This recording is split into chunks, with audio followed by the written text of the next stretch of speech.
That'll be all right. All right. Okay. I'm with the Second Liners, Second Line, Social Aid, and Pleasure Society brass bands.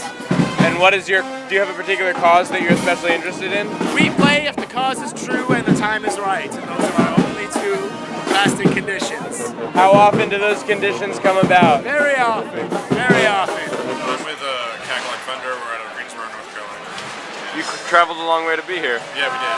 About 23 hours, I think. So what made you decide to come up? We wanted to come up because it's fun to hang out with other groups that make loud noises and bang in the street.